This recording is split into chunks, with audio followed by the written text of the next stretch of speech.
Vamos lá então, pegue a sua Bíblia. Nosso coração está aquecido com uma palavra de Deus para você. E nós vamos falar sobre filhos hoje. O que o seu filho gostaria que você soubesse? E eu quero que você abra o livro de Salmos 127.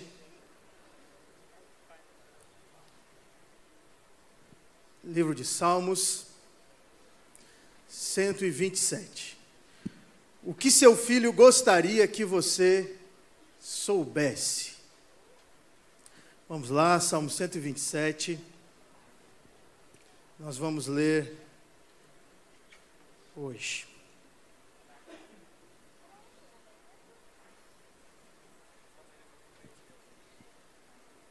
Nós vamos ler a partir do versículo 3. Salmo 127, a partir do versículo 3. Vamos ler então.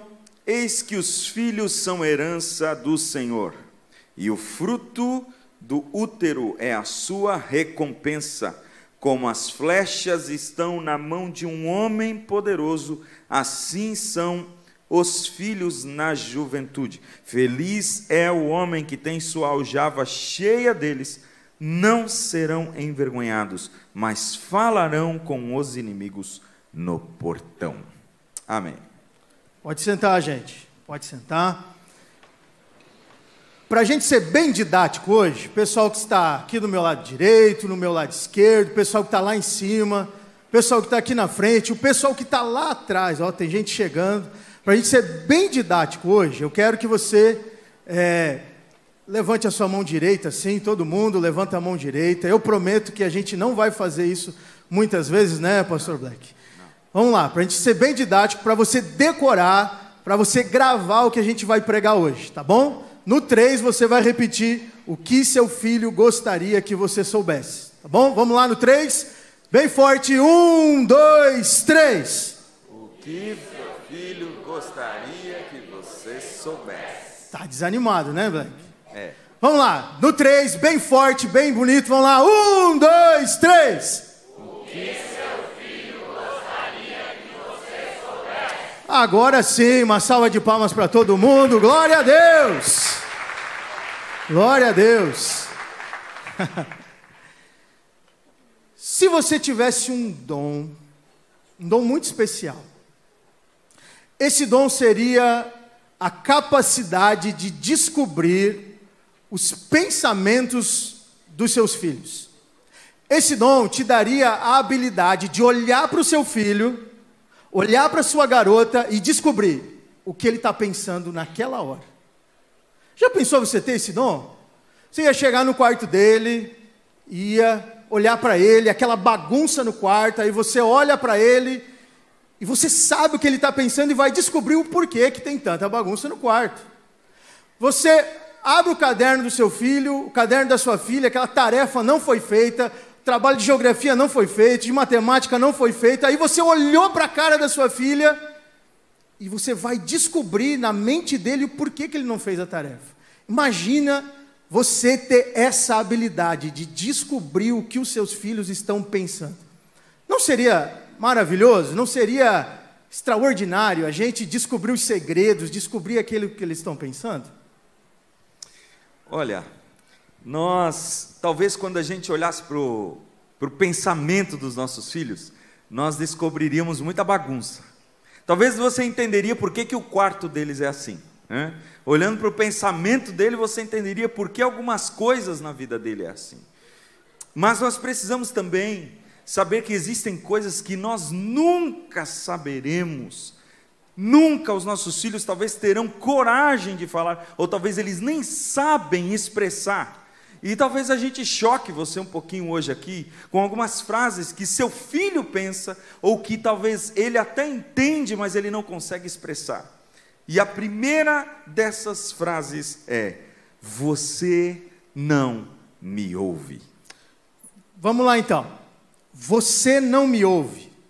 Se você tivesse esse dom, se você tivesse essa capacidade de descobrir os pensamentos do seu filho, talvez a primeira A primeira frase, o primeiro pensamento, a primeira coisa que o seu filho gostaria que você soubesse: você não me ouve. Essa é uma das frases mais faladas pelos adolescentes, pelos jovens, pelos pretinhos. Meu pai não me entende. Meu pai não me entende. Meu pai não me compreende. Meu pai não consegue entender os meus sentimentos. Essa frase, você não me ouve, é um clamor dos garotos e das garotas por atenção aos seus sentimentos. Atenção pelas suas emoções. Sabe como que a gente consegue entender as emoções, os sentimentos dos nossos filhos? Dando ouvido a eles. É através da nossa audição que a gente consegue entender as emoções e os sentimentos dos nossos filhos. Imagine você, cara, você lidera uma equipe lá no seu trabalho, você, irmã, você lidera uma equipe lá no seu trabalho e você, durante todo o seu dia, você está ouvindo pessoas.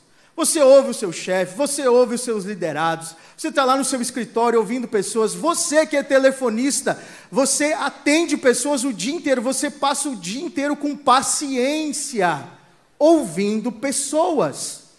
E aí, quando você está diante dos seus filhos, você não tem paciência para ouvi-los, você não tem paciência para olhar nos seus olhos e ouvir aquilo que eles estão falando.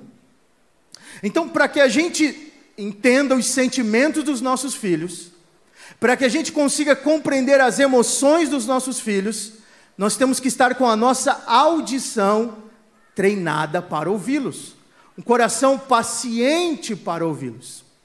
Stephen Covey, ele escreveu no seu livro Os 7 Hábitos das Pessoas Altamente Eficazes. É um livro grande, um livro grosso, você precisa ler esse livro. Stephen Covey, ele nos ensina o segredo da gente primeiro ouvir, para depois ser ouvido. Nós pais, né, Pastor Black, a gente gosta muito de ser ouvido. Eu tenho uma garota de 7 aninhos, outra garota de 5, e eu quero ser ouvido. Toda hora eu quero falar e eu quero que elas me ouçam. Stephen Covey, ele diz para a gente, olha, você primeiro precisa ouvir, para depois ser ouvido. E aí, ele diz para a gente ouvir sem julgamentos. Às vezes a gente ouve uma simples frase dos nossos filhos: não quero ir para a escola hoje. Hoje eu não quero estudar, papai. A gente deveria continuar a frase dos filhos: você não quer ir para a escola hoje? Me fale mais por que você não quer ir para a escola hoje.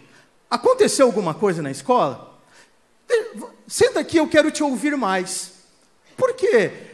O professor, o coleguinha, o que está acontecendo? Tem alguma coisa na escola que você precisa me falar? Mas a gente não faz isso. Quando a gente ouve, não quero ir na escola hoje. Vai sempre para a escola, guri. O que é isso? É proibido não ir para a escola. Se você não ir para a escola, eu vou preso. Stephen Covey nos ensina, olha, você primeiro precisa ouvir sem julgamentos. Então a gente tem que treinar isso. Qualquer coisa que a gente ouvir que nos desagrade, a gente precisa se acalmar, respirar, sentar e dizer, tá bom, vamos conversar sobre isso. Isso vai nos dar capacidade de descobrir os sentimentos dos nossos filhos. Quantas vezes a gente não olha no olho dos nossos garotos e das nossas garotas? A louça é muito importante. O celular é muito importante. Aquilo que a gente está fazendo é muito importante. Aquilo que a gente está digitando é muito importante. O amigo que está do nosso lado é muito importante. E a gente não para olhar no olho do nosso garoto e da nossa garota. Se a gente não conseguir olhar no olho dos nossos filhos, nós nunca entenderemos os seus sentimentos, as suas emoções. A gente precisa fugir do básico. Você entrou no carro, como foi na escola hoje? Tudo bem, mamãe. Tudo bem na escola? Sim, está tudo bem. Não, não é assim. Existem algumas frases que são gatilhos para fazer os nossos filhos revelar as suas emoções, os seus segredos. Você deveria fazer assim, ó. Aconteceu alguma coisa na escola que você precisa me contar? Filha, qual a coisa mais brilhante que aconteceu na escola hoje? Qual foi a coisa mais triste que aconteceu na escola hoje? Qual é o amiguinho que a gente vai cavocando, que a gente vai conversando com eles, que a gente vai descobrindo os segredos dos nossos garotos e das nossas garotas? Agora deixa eu te chocar. Se você não ouvir o seu filho, se você não ouvir a sua garota, alguém vai ouvir eles. Essa é uma grande verdade. Se eu não ouvir as minhas meninas, alguém vai ouvir elas. Se você não ouvir as suas filhas adolescentes, se você não ouvir os seus filhos adolescentes, alguém vai ouvir. Se você não está ouvindo eles, as comunidades LGBT vão ouvir. Se você não para olhar no olho, para cavocar as emoções e para ouvir, aquele garoto com más intenções vai ouvir. Ei papai, ei homem da casa, se você não senta para ouvir a sua garota, um marmanjão lá da escola mal intencionado, ele vai ouvir, e ele está querendo muito ouvir a sua garota. Essa é a grande verdade. Se eu não ouvir os meus filhos, alguém vai ouvir. Aquele professor mal intencionado, aquela pessoa mal intencionada, aquele vizinho mal intencionado, aquela pessoa mal intencionada. Grupos de suicídio na internet estão prontinhos para ouvir os seus garotos. Grupos de corte na internet, eles estão prontinhos, já prontinhos para ouvir as angústias, as emoções das suas garotas. Se eu não ouvir, alguém vai ouvir. Se eles vão falar para alguém, que eles falem para você. Que eles falem para você, pai. Deixa eu dizer para você. Um abraço muda tudo. Um colo muda tudo. Você sabia que tem menino que está clamando por um colo de um homem, de um pai? Tem menino que mudaria todas as coisas se esse pai sentasse e desse mais colo para esse garoto. Ei, homem da casa, ei, homem da casa, o futuro da sua garota é alterado totalmente se você der mais colo para essa menina. Uma menina que ganha colo do pai na infância, pode ter certeza que ela não vai querer namorar cedo demais. Um colo, um abraço, um olho no olho, muda todas as coisas. Deixa eu dizer para você que existe pai e mãe tóxico. Existe pai e mãe tóxico. Deixa eu revelar para você o pai e a mãe tóxico. Olha só. Características de um pai e de uma mãe tóxico. Culpam os filhos por suas próprias decisões e frustrações. Cobram exageradamente e não reconhecem ou valorizam os esforços da criança. Expõem a vida pessoal dos filhos. Criticam a personalidade, criticam a aparência e as atitudes dos filhos a todo momento. Tentam controlar a vida pessoal dos filhos, escolar, acadêmica. Reagem negativamente quando os filhos são contrariados. Não respeitam a intimidade e privacidade dos filhos. Fazem chantagem emocional e se sentem facilmente ofendidos quando os filhos cedem. Que a partir de hoje, os seus filhos possam dizer: meu pai, a minha mãe, me ouvem. A segunda verdade, que o seu filho talvez não te falaria, é: você não tem tempo para mim. Vamos falar um pouquinho de tempo? Presta atenção. Quantos de vocês estarão aqui em 2123? Levante sua mão, por favor. Nenhum de nós mais. Nenhum. Ninguém. Até as crianças que estiverem por aqui não estarão mais. 100 anos, gente. Daqui a 100 anos, deixa eu falar para você uma verdade. vai ter gente que você nunca imaginou morando em cima do terreno que você construiu.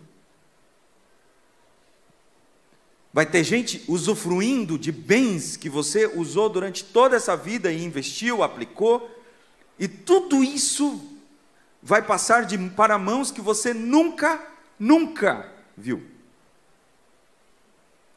Quando a gente fala de tempo, nós precisamos lembrar, nós somos finitos. É uma característica da nossa geração pensar que a gente vai viver para sempre, é característico nosso. Se a idade começa a aparecer, nós já damos uma retocadinha ali e tal, para fingir que não, a idade não chegou para mim. Mas ela chega. O tempo passa. E o que daqui a 100 anos vai permanecer que você deixou aqui? Algo que ninguém vai tomar, algo que ninguém vai roubar. Só tem uma palavra: valores. Valores. Até hoje você está repetindo na sua casa valores que talvez a sua bisavó instituiu. Eu não sei, você já lembra daquela história, vocês já ouviram muitas vezes, da sardinha que não cabia na frigideira, e aí a mãe cortava a cabeça. Quem lembra dessa história? Quem lembra dessa história? Ah, vou ter que contar, vocês não lembram? A mãe fazia sempre peixe em casa, e a menina estranhava, porque a mãe cortava a cabeça e o rabo do peixe. Sempre.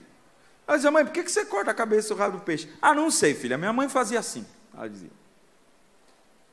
Pergunta para a avó, que a avó vai responder.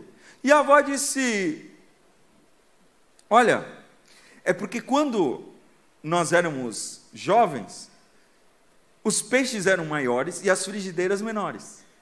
Nunca cabia o peixe dentro da frigideira. Eu era obrigado a cortar a cabeça e o rabo. E aquela mãe continuava repetindo aquilo sem nem saber. Ela só via a mãe cortando cabeça e rabo e dizia: é assim que se faz peixe. Aquela menina, se não tivesse questionado, talvez continuasse fazendo aquilo sem nem pensar. Existem valores que estão na sua casa até hoje, que foram instituídos por pessoas que você nunca viu, que talvez seja uma foto muito amarelada, e que talvez você diga: essa aqui é a avó fulaninha que eu não conheci. É assim que será daqui a 100 anos, se Jesus não voltar.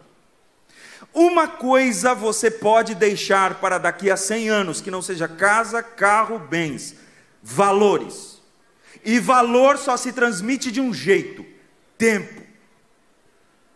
Quando Deus institui as suas leis, e Ele diz para Moisés: olha, fala para o povo ensinar essas leis, Deuteronômio 6:6, a Shema. Ouve, Israel, essas leis você transmitirá aos seus filhos. Como que você transmitirá aos seus filhos? Converse com eles quando você estiver sentado. Converse com eles quando você estiver andando pelo caminho. Converse quando se deitar e converse quando levantar. Essas coisas precisam de tempo. Você tem que ser intencional em toda hora, dar tempo para que seus filhos aprendam esta lei.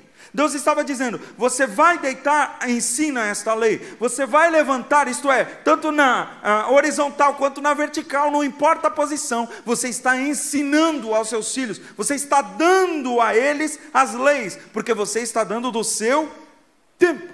Pais que passam mais tempo com seus filhos conseguem transmitir mais dos seus valores. É óbvio, mas por que a gente não faz? Deixa eu falar uma coisa para você e talvez te choque. Você já ouviu, assim como eu, e esses dias eu escrevendo, pensando, que a gente ouve muitas vezes: depois que o fulaninho entrou para a escola, desenvolveu o absurdo. Parece que desembestou a falar, desembestou a andar, o guri parece assim, é outra criança.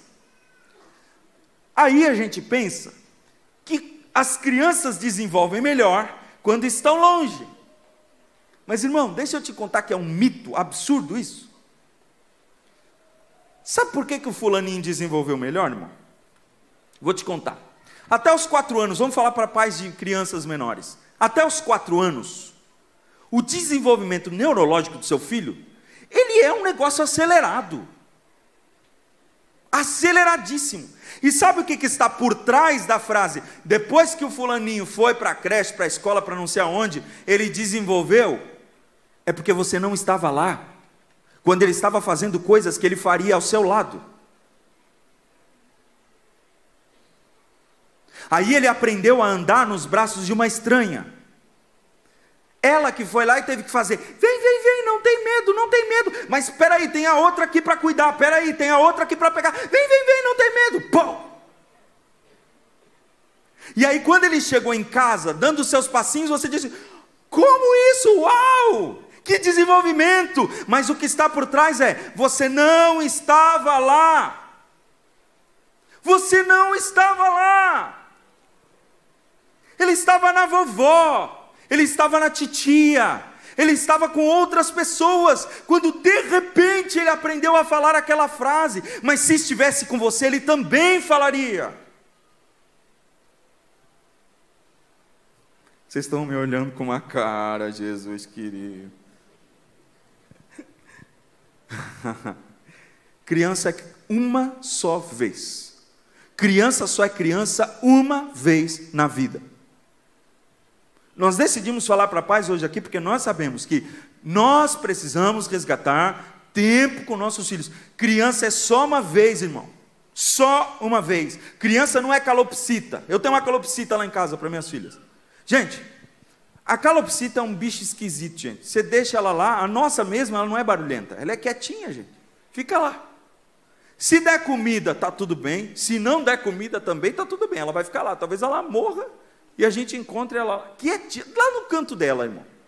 E sabe de uma coisa? Ela já está com a gente há 1 ano. E até hoje eu não vi diferença nenhuma.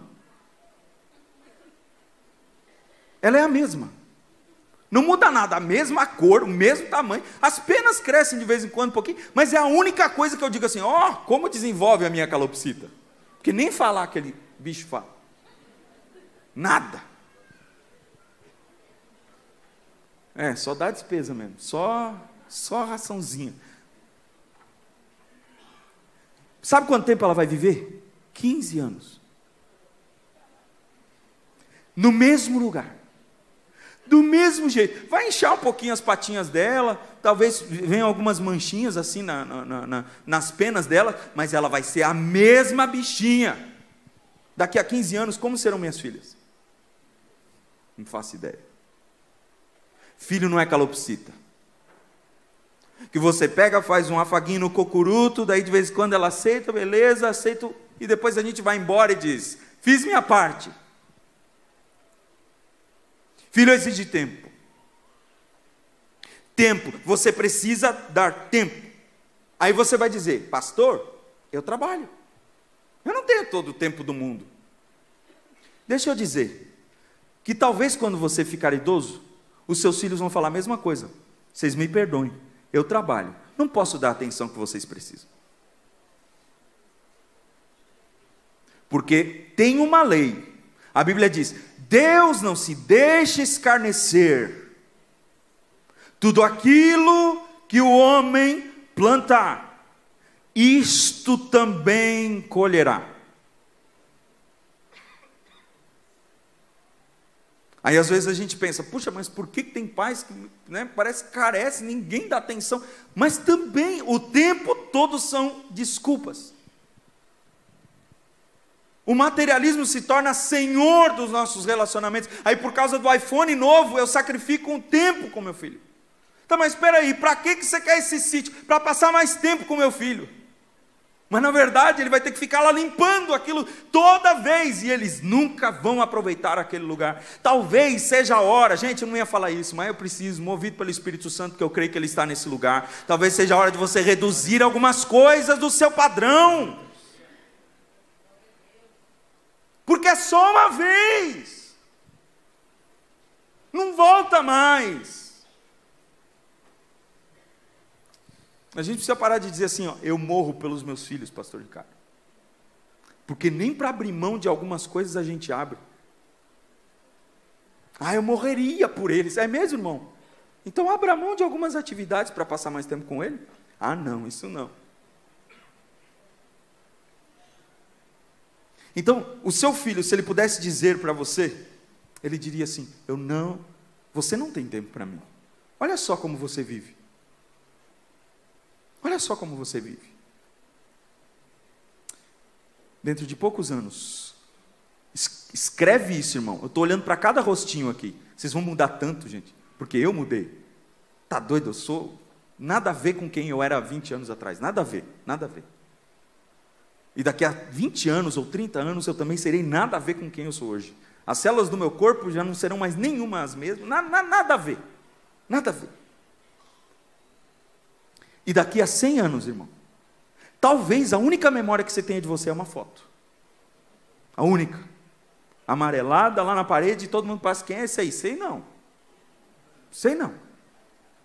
Então faz o seguinte: investe em quem está perto. Pega seus filhos, abraça, investe tempo. Porque é neles que você tem que deixar uma memória que ultrapasse a sua idade, que ultrapasse a sua vida. Os seus filhos, quando envelhecerem, precisam lembrar: os meus pais, há tantos anos atrás, falavam assim. Como é que você sabe? Porque eles estavam todo o tempo ali, me instruindo e me levando para o caminho do Senhor. Deixe nos seus filhos uma boa memória. Que tragédia, né, Black? O filho dizer: você não me ouve, você não tem tempo para mim. Deixa eu lembrar você do que Paulo fala para a gente em Efésios capítulo 5, versículo 16, sobre o tempo. Paulo vai dizer assim: use bem cada oportunidade, porque os dias são maus. O tempo, ele é um grande presente de Deus. Se Deus deu um presente para nós, esse presente se chama tempo. Agora, deixa eu fazer algumas perguntas para você. Deixa eu te perguntar agora. Qual foi a última vez que você, homem, saiu com a sua garota adolescente? Qual foi a última vez? Você lembra do último café que você tomou com ela numa padaria? Você lembra do último passeio que você fez com ela no shopping? Qual foi a última vez? Mulher, qual foi a última vez que você fez um bolo junto com a sua garotinha de 10 anos? Não, mas ela derruba todos os ingredientes na cozinha. Não, mas a minha cozinha vai ficar muito suja. Qual foi a última vez que você sujou a cozinha inteira com a sua garotinha de 8 anos? Não, mas vai demorar muito tempo para eu limpar. Qual foi a última vez que você fez uma lambança lá na sua lavação, ensinando a sua garotinha de 6, 7 anos a lavar roupa? Homem, qual foi a última vez que você demorou umas 4 horas para lavar o seu carro junto com o seu garotinho de 9 anos? É claro que você sozinho limparia o seu carro em 1h30. Mas não é sobre lavar bem o carro, é sobre tempo, é sobre compartilhar aquilo ali com o seu garoto. Homem, qual foi a última vez que você fez uma trilha com a sua garota? Qual foi a última trilha que você fez com o seu garoto? Trilha, Ricardo? Qual foi a última vez? Mesma coisa. Se você não fizer a trilha, alguém vai fazer a trilha com a sua garota. Se você não ouvir ela, alguém vai ouvir. Qual foi a última vez que você fez um acampamento com o seu garoto? Ei, cara, você tem um gramado lá na sua casa. Qual foi a última vez que você armou a barraca lá no seu gramado e fez um acampamento com as suas crianças? Qual foi a última vez? Qual foi a última vez que você, mulher, fez um chá de princesa com as suas garotinhas? Ei, as nossas garotinhas de 5, 6, 7 anos, elas precisam saber viver, conversar, dialogar com as pessoas. Como que essa garota vai ser uma adolescente que vai saber respeitar os mais velhos, se portar na mesa, comer educadamente? Quem vai ensinar elas? As mães. Parando um tempo de tarde, parando um tempo de noite, fazendo um chá de princesa só com as mulheres. Qual foi a última vez que você jogou bola com seu garoto, cara? Seu garoto, quando for um jovem, ele vai aprender a dirigir na autoescola?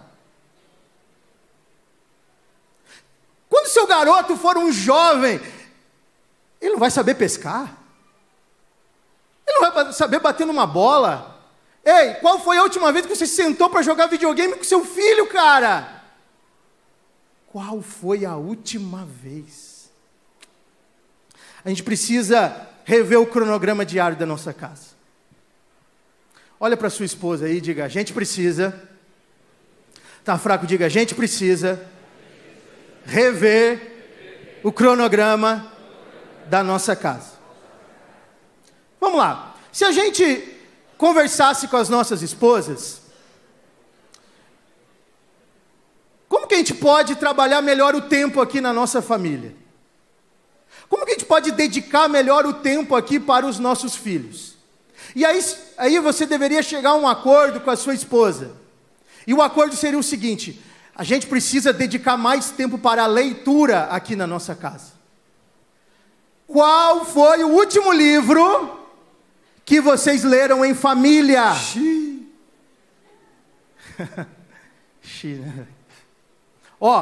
Qual foi o último livro que vocês leram em família? A Isabelle, minha filhinha de 7 anos, esses dias ela perguntou para mim e para a Beth: mamãe, papai, qual vai ser a minha meta de leitura esse ano? Porque ela sabe que eu e a Beth, nós temos uma meta de leitura, e a gente faz uma competição, e esse ano eu estou perdendo em léguas da leitura dela. Eu sempre ganhei, mas esse ano não deu jeito. Mas a Isabelle, ela também quer ter uma meta de leitura. Porque, Black, a gente dedica um tempo lendo em voz alta para as crianças. Sabe que quando os pais leem em voz alta para as crianças, a cognição das crianças cresce, léguas.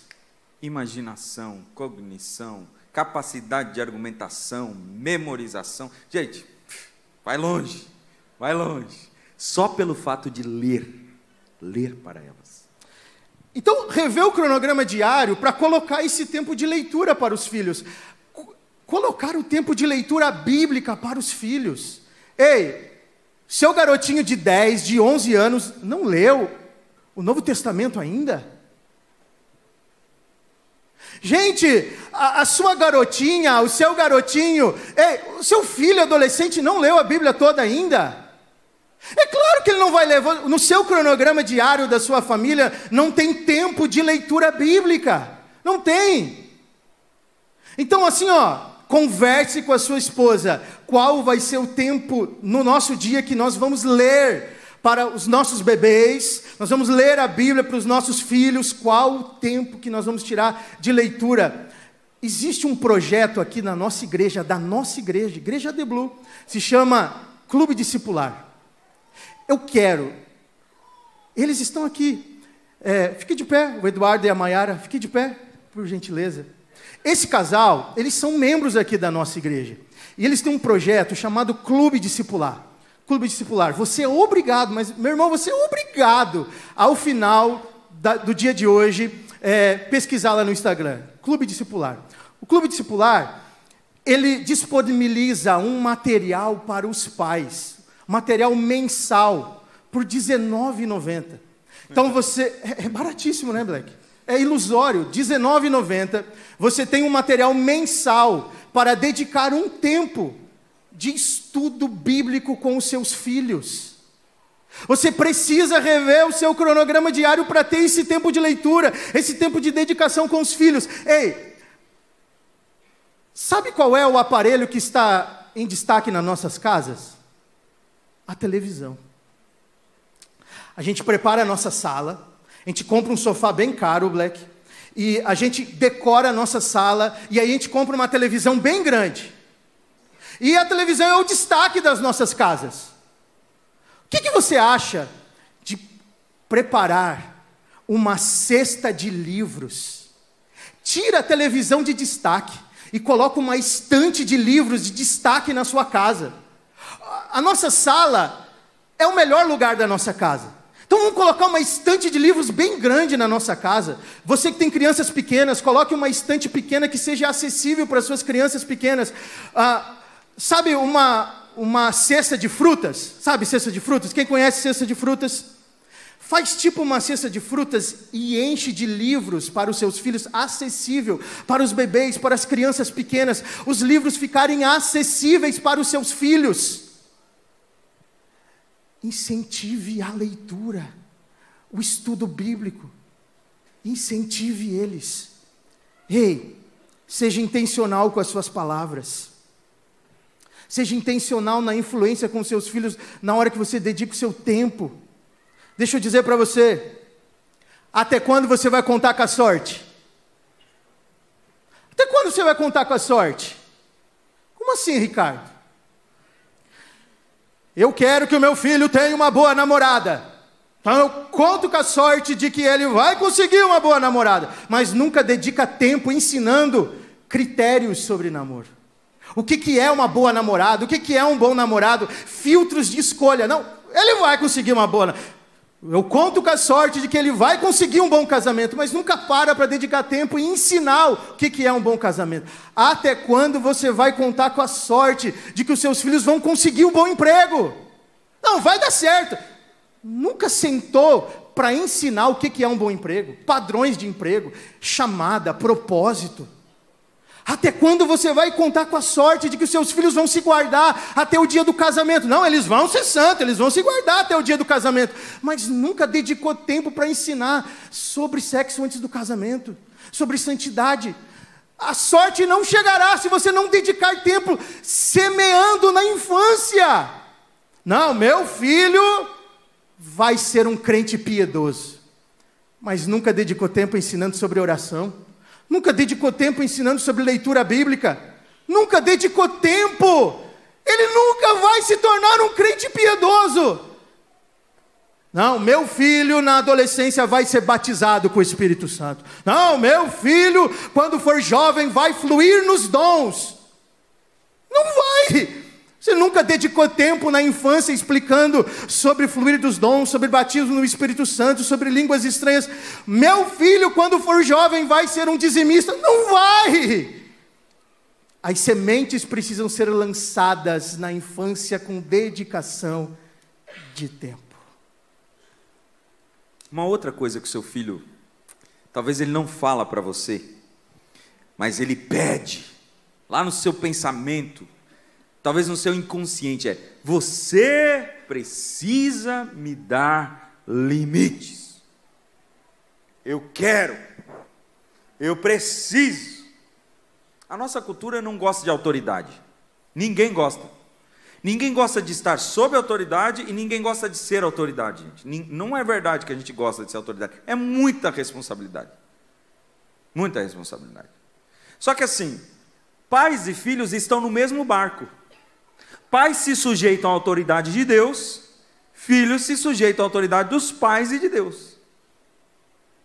Então, irmão, a Bíblia diz em Gênesis 18, 19, que Deus ordenou, instituiu a Abraão, dizendo assim, Abraão foi escolhido para que ordenasse seus filhos e sua casa, para guardar o caminho do Senhor. Sabe o que é isso? Abraão estava debaixo de uma ordem de Deus. Ele não podia dizer assim, eu não vou obedecer. Era uma ordenança. E pai, você está debaixo de uma autoridade. Levante sua mão assim, levante sua mão. Deus te deu autoridade. Glória a Deus. Você está se movendo dentro de casa debaixo de uma autoridade recebida direto do próprio Deus. Glória a Deus. Então, por que nós não usamos essa autoridade? Pais que não entendem esse princípio, eu fui investido de autoridade, eles ficam confusos. E ao invés de disciplinar os filhos, eles se tornam conselheiros. Irmão, você não é um mero conselheiro do filho. Não é, irmão. Em alguns momentos você não vai ser amigo do filho. Você é pai. Na nossa cultura é uma ofensa isso que eu estou falando. Porque todo mundo quer ser amiguinho. Mas o seu filho às vezes lá dentro está clamando sem saber. Eu queria pelo menos alguém que dissesse não.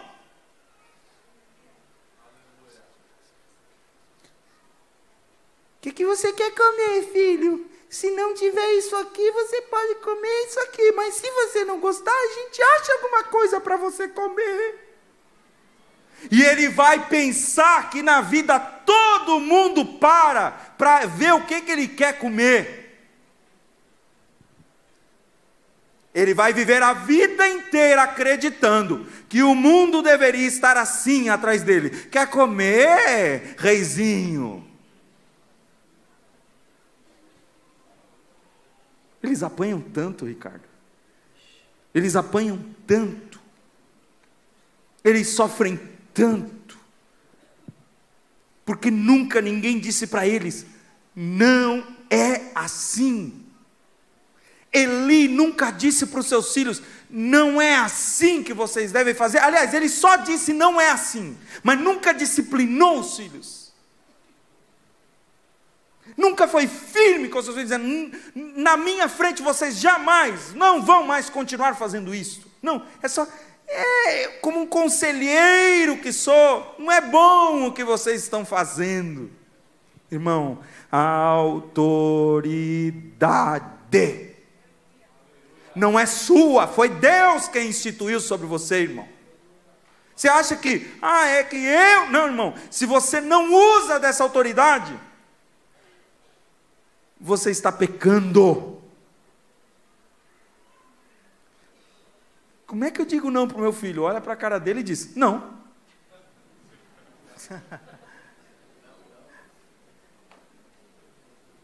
É porque assim... Não, irmão, é que você tem dificuldade com o depois do não.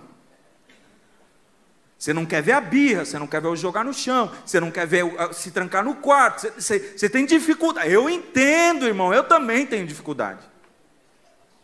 Mas foi a autoridade que eu recebi. Eu sou representante do Senhor. Então, assim como o Senhor me limita para que eu não morra, eu também preciso limitar meus filhos para que eles não morram. Quem entendeu diz amém. Então assim, gente, a Bíblia diz em Provérbios 13, 24, que o que retém a vara aborrece o seu filho. E aqui eu não quero entrar no método de disciplina, não é isso. Eu estou falando de limites. Aquele que não dá limites, aquele que não disciplina, aquele que não diz, eu vou te corrigir, está errado, este aborrece o seu filho. Não, mas peraí, eu pensei que era o contrário. Eu pensei que era o inverso. Eu pensei que o filho que eu não corrijo, que eu não digo assim, não, que eu não disciplino, que eu não corto algumas coisas, esse filho vai crescer feliz. É mentira! A Bíblia diz que ele cresce aborrecido, irado, revoltado. Sabe por quê? Porque falta de limite numa criança, num adolescente, da insegurança. Você já pensou ter que descobrir tudo sozinho na vida? Você já pensou o tempo todo não saber como fazer as coisas? Sem ninguém lhe dizendo, vai por aqui, vai por lá. Você não se sente seguro. No primeiro dia de trabalho, numa coisa nova que você está fazendo, você precisa de alguém que diga, assim não, desse jeito, é desse... Senão você vive numa ansiedade. E por que você acha que o índice de ansiedade entre crianças e adolescentes está crescendo? Irmão, não é só tela, é falta de limite. Eles não sabem como agir, como reagir, e eles ficam ansiosos, porque tudo na vida depende deles. Escolher roupa, gente, eles não sabem escolher meia, e já estão escolhendo namorado aos 12 anos. Limite. Põe limite, irmão. Aí, gente, a psicologia fala isso. Existe uma síndrome chamada de desamparo aprendido, que é quando uma criança nunca recebe não, ela vai se sentindo abandonada. O abandono ou ele gera apatia, ou ele gera revolta. Ou a criança vai ficar revoltada e ela cresce uma criança orgulhosa, passa por cima de todo mundo, ela não tem limites. Ou então ela se torna uma criança apática, dependendo da sua personalidade, ela se torna uma criança deprimida, apática. Todo mundo tem que mandar ela fazer as coisas o tempo todo, ela precisa ser, vai, vai, vai. Só por falta de limites. Irmão, a falta de limites, se eu fosse falar aqui, irmão, recomendar livro, ia longe. A Bíblia diz que Davi, ele não tinha isso com os filhos, ele não conversava com os filhos sobre limites. Aí aconteceu estupro dentro da casa dele. Irmão, você acha que é brincadeira, irmão, o que aconteceu na casa de Davi? Eu e a Pri, esses dias fomos numa loja de antiguidade, os sofás eram enormes, gente, para caber todo mundo. Todo mundo sentava ali dava BO, ali dava briga, as crianças brigavam no chão, daí o pai ficava lá sentado lendo jornal como se nada fosse, ali acontecia muita coisa ali, mas ali também se resolvia muita coisa. Talvez você tenha orgulho que o seu sofá está novinho e já faz 5 anos que ele está lá. Agora deixa eu dizer para você, irmão, não deveria se orgulhar disso, porque o sofá, ele é lugar onde a gente senta e resolve as coisas. Chama todo mundo para o sofá. Chama aquilo, irmão, eu estou falando e eu sei que é movido por Deus. Chama aquela pessoa que está com problema na sua casa. Chama aquele filho que está sendo rebelde e até hoje você não teve coragem para falar. Irmão, em nome de Jesus, chama e diz, hoje nós vamos sentar no sofá, vamos afundar o sofá e nós vamos conversar sobre isso. Deus te deu autoridade, irmão. Se mova em autoridade, irmão. É ao mesmo tempo, paternidade é isso, é um equilíbrio entre afeto e firmeza. É muito afeto, mas também muita firmeza. Mas pastor, daí eu vou perder eles. Perde não. Paulo confrontou Pedro na frente de todo mundo e Pedro se converteu. Pedro mudou, Pedro se alterou. Deus transformou a vida de Pedro pela repreensão de Paulo. Irmão, você acha que se um pastor chamando a atenção de outro pastor deu efeito? Imagine você, irmão, chamando a atenção do seu filho, como não terá efeito? Não tenha medo do confronto. Diga para a pessoa que está perto, não tenha medo do confronto. Use o sofá. Glória a Deus. Glória a Deus. É agosto. Setembro está chegando. Outubro vem aí. Outubro, dia das crianças. Presente. Presente, presente. Depois vem o Natal, presente de novo. O maior presente, o maior e melhor presente que um pai e uma mãe podem dar para os seus filhos se chama limites. Limites. Limites são o maior ato de amor e de proteção. O maior ato de amor e proteção que um pai e uma mãe pode dar para os seus filhos se chama limites. Ei, a gente precisa limitar o tempo de tela e entretenimento dos nossos filhos. Gente, os nossos filhos não podem ser intoxicados com entretenimento. Não podem. Eles estão intoxicados com tantas opções de entretenimento. A gente precisa limitar o tempo de tela. Ei, um pai que dá um celular com acesso à internet para um filho de 8, 9, 10, 11, 12 anos, está cometendo um crime. Um pai que não limita o tempo de dispositivos aos seus filhos é crime, deveria ser preso. Os garotos acordam de manhã tela, e vão dormir tela, e tela, e tela, e tela.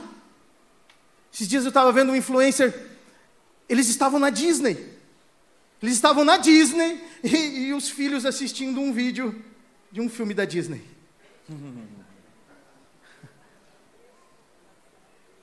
Mas isso pode estar acontecendo na sua casa. Vocês estão numa pizzaria, eles não conseguem desfrutar da pizza. Eles têm um playground na pizzaria, eles não conseguem, eles não querem brincar. Eles têm, você gasta caro naquele condomínio, você paga uma fortuna naquele condomínio lá do seu prédio. Tem piscina, tem parquinho, e eles não querem brincar, porque eles querem a tela. Limite. A gente precisa limitar os nossos filhos para as amizades. Ei, seus filhos precisam aprender a ser seletivo com as amizades. Não é assim dormir em qualquer casa. Não é assim se relacionar com qualquer pessoa. Não é assim ir para qualquer viagem. é assim se relacionar com qualquer um. Limites para as amizades. Conversar sobre as amizades, conversar sobre os relacionamentos. Não é assim, está em qualquer grupo do WhatsApp, não é assim. Ei, limites para o namoro. Qual que é a idade para o namoro lá na sua casa? Quando meu filho se apaixonar. 7 anos. Professorinha lá, é ele assim. A Belly Black chegou para mim, há um mês mais ou menos. Papai, o Lorenzo e a Martina e a Helena lá na escola, eles brincam que são namorados. Turma de 7 anos, gente. Aí o pai e a mãe não colocam limites para a idade para namorar, não há uma conversa sobre isso. Não há padrão sobre idade de namoro, sobre tempo de namoro, sobre tempo de maturidade para namorar. É quando o meu filho se apaixonar. Tem pai, tem mãe que acham bonitinho o filho apaixonado com 13 anos. Não é bonitinho, é tragédia. Limite, padrões de namoro correto. Padrões de namoro correto. Perfil de pretendentes. Limite das palavras dentro do lar. Limite das palavras dentro do lar. Está lá aquela garota. Eu mando nessa casa aqui porque eu já tenho 13 anos. Xinga a mãe. E você, homem, não defende a sua esposa. Fala sério. Black, xinga a mãe, a garota vem, dá de dedo na mãe, xinga a mãe, bate boca com a mãe, fala mais alto com a mãe, Black. E o cara lá assim. Você tem que dizer, ela é minha mulher. Você está mexendo com a minha mulher. Minha mulher. Você não está mexendo com qualquer uma, não. Você está mexendo com a minha mulher, viu? Você é filha, você é filho. Você vai crescer e você vai embora. Ela é minha mulher, ela vai ficar do meu lado. Irmão, se posiciona, tchê. Pelo amor de Deus. A garota grita com o pai dentro de casa. E a mulher não defende o marido. Muito pelo contrário, ela bate boca com o marido defendendo a garotinha. Acabou, perdeu a casa, perdeu a família, perdeu tudo. Essa menina vai virar um monstro quando casar. Coitado do marido. Defenda o seu marido, defenda a sua esposa. Limite das palavras, limite do tom de voz, limite dos verbos usados dentro de casa. Ei, o seu marido não é você, o seu marido é Senhor. O seu marido não é tu, é o papai, é o seu pai. Limite. Olha só algumas práticas para impor regras e limites na educação dos filhos. Práticas para impor regras e limites na educação dos filhos. Vamos ver? Vamos lá?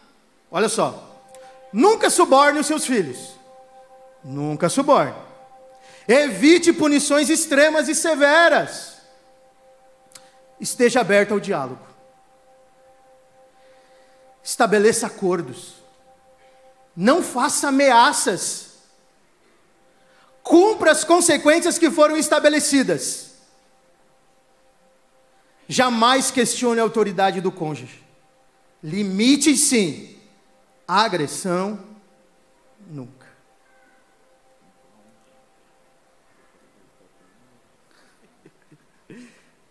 Nós tínhamos muita coisa para falar aqui. Mas a gente precisa ser sábio, né? Saber também que vocês precisam digerir, né? Não é pelo muito comer que você vai ficar saudável, né? Mas eu queria fechar com uma última fala. A gente vai pular para o ponto 5. Que uma coisa que muitos filhos jamais falariam para os pais, mas eles queriam que os pais soubessem, é: eu não quero ser como você. Irmão, quantos de nós já repetiu essa frase? Deus o livre ser que nem minha mãe. Deus o livre ser que nem meu pai. Alguns de vocês. Deus o livre, Jesus querido. Por causa das influências negativas, das influências fracas. Existe um gráfico, chamado gráfico da influência, que mostra Como seus filhos são influenciados? Ou quais são os interesses dele? Por idade. Aos 3 anos, esse gráfico se divide no meio. De um lado ficam os pais, do outro lado os brinquedos. Só. Gente, nem os amigos têm tanta influência quanto os pais. É pais e brinquedos. Na vida da Lulu, tem a Mana, né? Que está ali sempre. Tem eu e a minha esposa. E tem os Smurfs. É isso.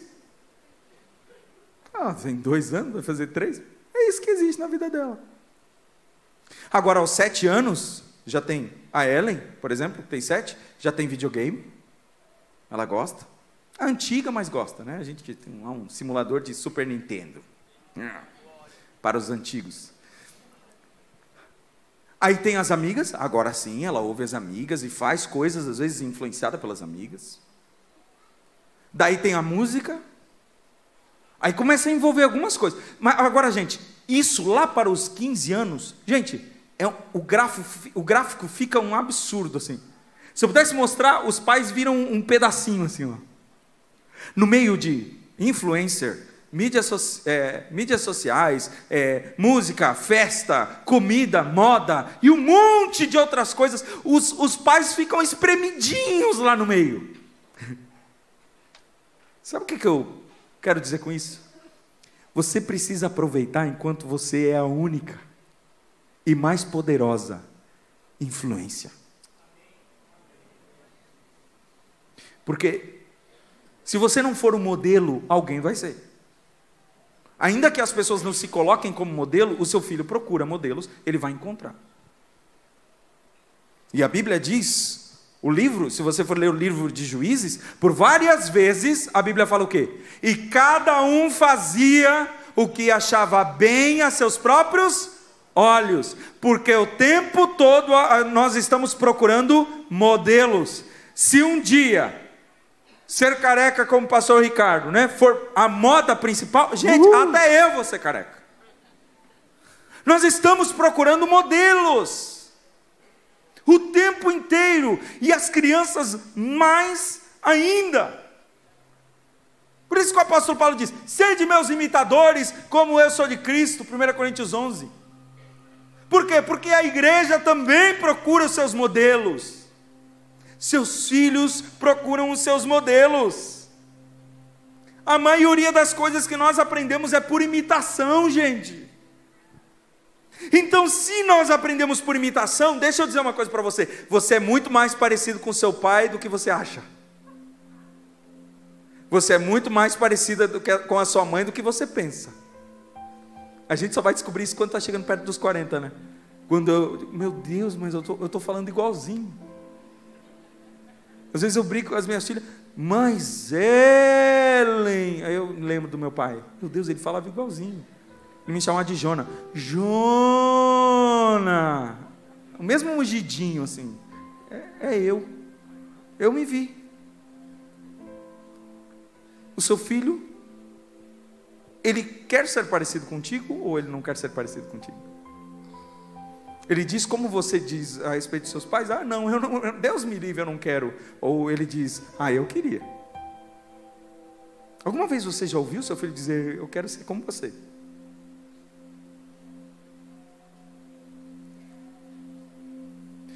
Porque assim, fé cristã, gente, é mais a respeito de como você vive do que o que você fala.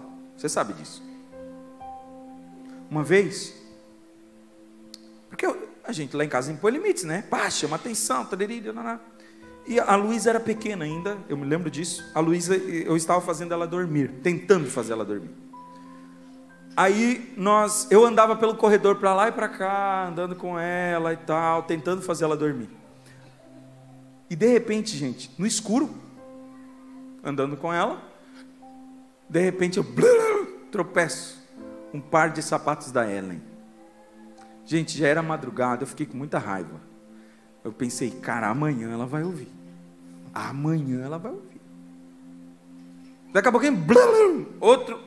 Digo: meu Deus, mas essa menina, mas que... Fui preparando o discurso. Como que eu vou falar para ela? porque ela está sendo desleixada, deixando esse sapato no meio da sala, o pai quase cai, derruba a maninha, fui pensando no discurso. Aí eu fui para a sala, saí do corredor e fui para a sala. Quando eu chego na sala, eu digo, não é possível. Quando eu olhei bem, vinha uma luz assim meio que da rua, quando eu olhei bem, eram os meus tênis. O discurso acabou.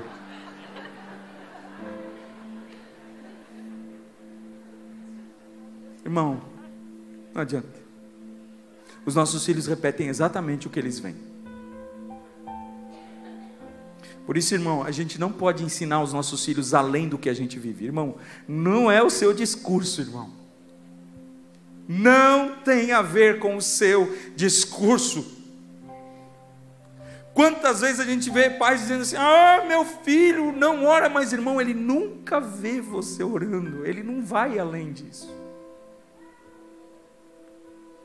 Um tempo atrás, eu estava orando, eu estava lá no escritório orando, e de repente a minha filha Ellen veio assim bem quietinha, estava todo mundo assim descansando, era acho que um domingo à tarde, todo mundo bem cansado, e eu estava lá, e aí ela colocou uma toalha do lado da cadeira, assim, no braço da cadeira onde eu estava orando. Aí quando eu percebi aquilo, eu digo, uau, essa cadeira não estava, essa toalha não estava aqui. Aí eu olhei e vi os passinhos dela. E naquela hora o Espírito Santo falou comigo assim, você está vendo? A sua filha entendeu que oração envolve lágrima. Oração envolve emoção. Esse negócio é tão importante para você que você chega a chorar enquanto está lá.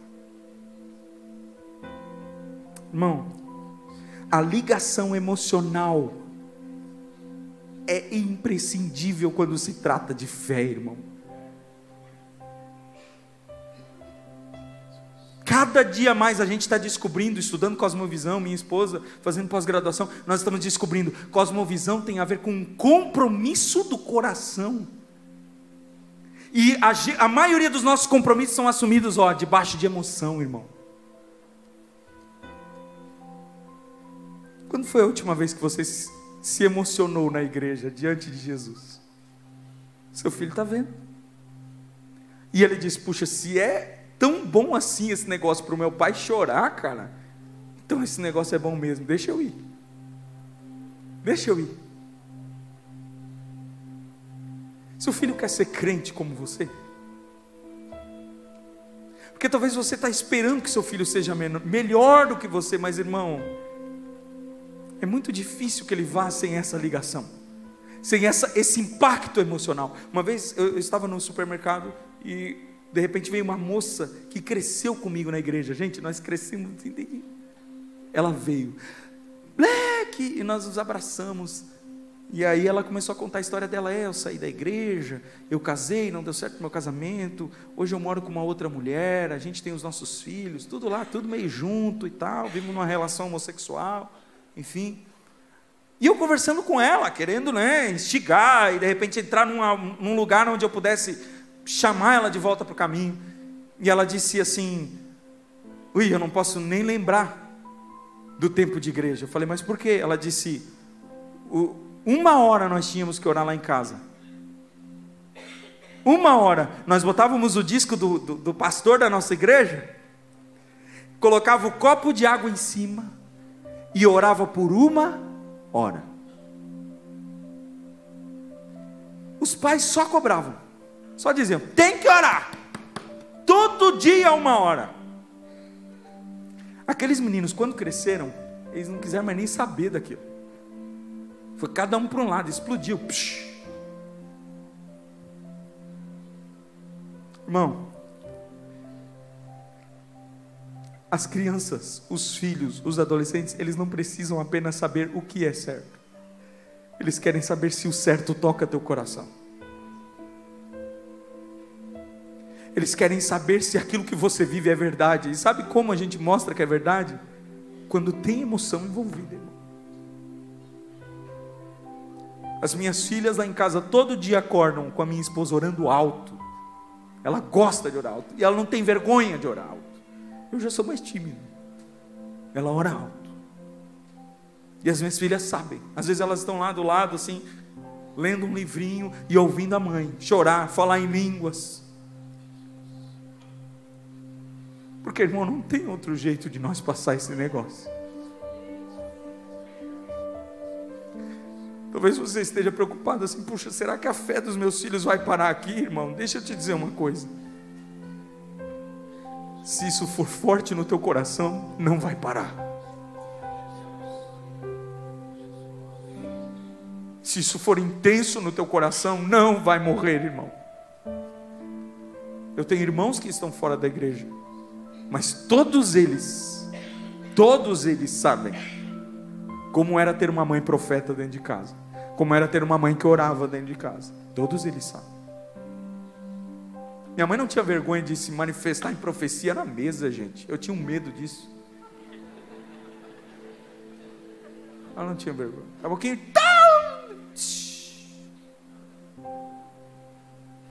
Seus filhos sabem que o Senhor mora lá na tua casa?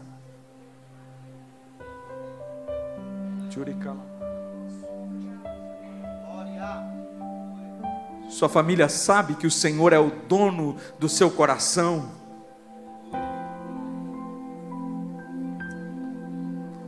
Fica de pé para parecer que a gente vai terminar.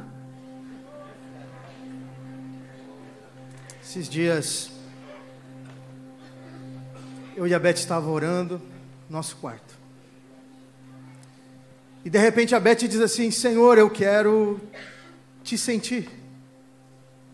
E quando ela diz isso, na mesma hora, a Belle toca nela. Irmão, o pulo que essa mulher deu foi engraçado. Mas a Belle entrou no quarto e viu um pai de joelhos e uma mãe de joelhos. A minha esposa, quando era adolescente, quando era criancinha, muitas e muitas vezes acordou pela madrugada assustada, muito assustada, porque tinha um pai e uma mãe vestidos de branco, com as mãos erguidas para ela, falando em línguas estranhas e dizendo: a minha filha será uma mulher de Deus. Se eu sentar hoje, se eu e o Black sentar hoje com seu filho, com a sua filha, e perguntar: o que o seu pai mais ama na vida? Se eu tomar um café com o seu garoto, com a sua garota, e a gente perguntar: o que o seu pai mais ama? Talvez o seu filho diga: meu pai ama o carro, meu pai ama a casa, meu pai ama o trabalho, meu pai ama o partido político, meu pai ama o candidato, meu pai ama o time de futebol dele. Sabe por quê? Porque a última vez que o seu filho viu você explodir de emoção dentro de casa foi por causa de um gol, foi por causa de uma eleição. Faz muito tempo que você não explode de emoção por causa de Jesus. Você é tão feliz nas férias viajando, você é tão empolgado dentro do carro viajando, quando você está dentro da igreja parece que você está num velório, você vai obrigado para o culto. Ah, mas como você é feliz na rua. Nossos filhos estão esperando brasas sendo jogadas no seu coração. Nossos filhos estão ansiosos por pais que peguem brasas do seu altar e incendeiem o coração dos seus filhos. Nossos filhos estão ansiosos, esperando para dizer: eu quero ser como meu pai e como a minha mãe, que amam Jesus de todo o coração. Os nossos filhos estão ansiosos por casais, por um pai e por uma mãe que se levantem com o coração aquecido. Os nossos adolescentes estão ansiosos para ver uma igreja que ame Jesus de todo o seu coração. Eu vou encerrar, mas eu preciso dizer uma coisa para você.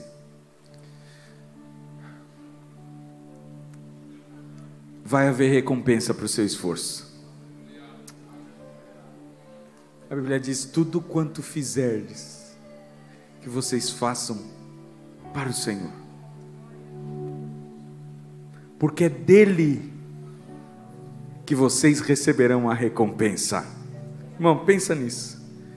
Naquele dia, por isso talvez alguns de vocês, e aqui eu entendo, irmão, e eu quero que você, o Espírito Santo apazigue o teu coração, porque talvez você fez tudo isso, e hoje teu filho está ali fora, por escolha, por decisão.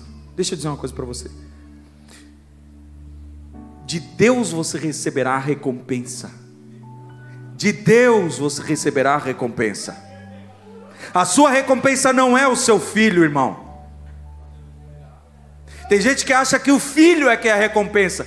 Não, os filhos são herança do Senhor. A recompensa vem da mão dele para você. Naquele dia você vai estar diante dele e ele vai dizer: servo bom e fiel, eu vi o quanto você se esforçou, deu tempo, aconselhou, deu limite, fez tudo o que tinha que fazer. Eu sei que talvez você não recebeu isso em retorno, mas eu te dou, aqui está o meu galardão, para dar a cada um segundo as suas obras. Jesus chamou esse dia de o dia da alegria do Senhor. Sabe o que é isso, irmão? Junta a formatura, junta casamento, junta aniversário dos filhos, junta nascimento dos filhos, junta todos os dias mais alegres da tua vida num dia só, e não vai dar 1% do dia da alegria do teu Senhor. Naquele dia, irmão, glória a Deus, eu vou olhar para Jesus e vou dizer: eu sei, eu amei minhas filhas, mas eu só consegui amar a elas porque eu amava a ti.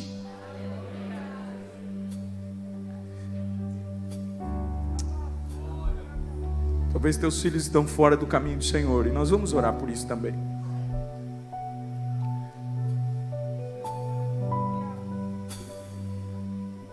Gente, não há nada que Deus não possa fazer. Eu estou vivendo uma experiência agora com uma família fantástica. Uma filha fora dos caminhos do Senhor, vivendo um relacionamento fora dos padrões de Deus. Lá longe, em outro estado, os pais se colocaram em oração, nós nos colocamos juntos. A gente conheceu eles há um mês, assim. Em um mês, irmão, Deus mexeu naquele relacionamento. A menina decidiu vir embora. Estava sentada na igreja, ouvindo a palavra de Deus. E disse assim: está mostrando que eu quero esse negócio. Não tem lugar aonde o braço do Senhor não possa alcançar.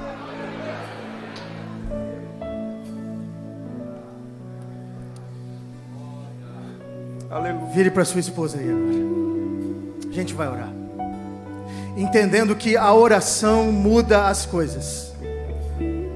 A gente consegue perceber, olhando daqui, dezenas de casais de mãos dadas, porque é assim que deve ser. Eu quero que você entenda agora que a oração muda todas as coisas. Você olhando agora para o olho da sua esposa, você olhando para ela. Vários pontos aqui, vários pontos, Deus falou aí com você. E eu quero agora que você converse com ela e diga: meu bem. Eu quero agora que você diga para o seu esposo: meu bem, é esse ponto que nós precisamos nos arrepender hoje. Beth, chega aqui. A Pri está ali com o Black. Isso, converse com seu esposo agora. É nesse ponto que nós precisamos nos arrepender. Vai, diga para o seu esposo: nós precisamos nos conectar mais com os nossos filhos, nós precisamos dedicar mais tempo, nós precisamos ouvir mais eles, nós precisamos jogar mais brasa no coração dos nossos filhos. Converse com ela, que seja um tempo de quebrantamento, que seja um tempo de arrependimento entre vocês dois, que seja um tempo de mudanças.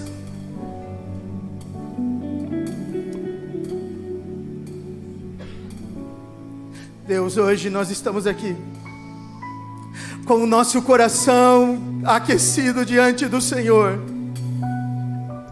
Hoje nós estamos aqui, Senhor, diante da Tua palavra que nos constrange, diante da Tua palavra que nos adverte, diante, Senhor, da Tua palavra que é o derramar do Teu amor pelas nossas famílias, pelas nossas casas. Hoje nós estamos aqui, Senhor, olhando um para o outro, numa atitude de arrependimento pelos nossos erros, pelas nossas faltas, pelas nossas falhas, crendo, Senhor, no Teu amor e na Tua bondade, crendo que o Senhor derramará sobre nós novas estratégias, crendo que o Senhor derramará sobre nós palavras de autoridade sobre os nossos filhos. Eles serão bons pais, eles terão, Senhor, o seu futuro debaixo da Tua presença. Hoje nós estamos aqui, Senhor, com o nosso cônjuge, pedindo misericórdia, misericórdia, misericórdia, misericórdia. Hoje a nossa palavra é misericórdia. Nós não podemos sozinhos, nós não conseguimos sozinhos, nós precisamos de estratégias, de sabedoria, nós precisamos do Teu amor diariamente derramado sobre os nossos corações. Nós queremos nos arrepender e declarar, Senhor, aos nossos filhos que eles serão homens que marcarão a história, marcarão este tempo, marcarão esta cidade. Eles não serão vencidos, mas eles serão vencedores. Nós declaramos isso em o nome de Jesus. Abrace o seu marido, abrace a sua esposa. Declare uma palavra de bênção aos teus filhos hoje. Declare uma palavra de bênção aos seus filhos hoje, em o nome de Jesus, em o nome de Jesus, em o nome